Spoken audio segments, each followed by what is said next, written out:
এখন কিছু কিছু সমিতি বাড়িয়েছে দেখবেন যে তারা পুরুষ মানুষকে তারা সমিতিতে তারা কিস্তিতে টাকা দেয় না, বলে যে আপনার স্ত্রীকে নিয়ে আসেন তারপরে টাকা দেওয়া হবে।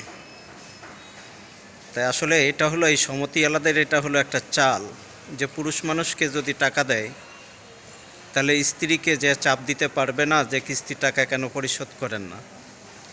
এই জন্য সমিতিওয়ালাদের এই চালটা তারা ভালোই গুটি খেলে। তখন তারা বলে যে পুরুষ মানুষকে আমরা কিস্তিতে টাকা দেব না, আপনার স্ত্রী নিয়ে আসেন তাকে আমরা কিস্তিতে টাকা দেব। যেহেতু আপনার স্ত্রীর নামে যদি কিস্তিতে টাকা হয়, আপনি পুরুষ মানুষ ঘরে থাকবেন না, আপনি থাকবেন বাইরে। যেহেতু আপনার স্ত্রী থাকবে বাসায়, তখন সে আপনার স্ত্রীকে যে চাপ দিয়ে কিস্তির টাকাটা সে নিতে পারবে। অথবা না হলে আপনার ঘরের হাঁড়ি পাতিল যা আছে, গরু হাঁস মুরগি যা আছে, সব কিছু তারা বিক্রি করে কিস্তির টাকা তারা নিয়ে যায়। এই কিস্তির টাকা নিয়ে কত মানুষ তারা ধ্বংস হয়ে গেছে, কিস্তি কিস্তি করে তাদের জীবন শেষ হয়ে গেছে, ভিটা বাড়ি চলে গেছে, তাদের সব কিছু শেষ হয়ে গেছে, কিন্তু কিস্তির টাকা পরিশোধ তারা আর করতে পারেনি।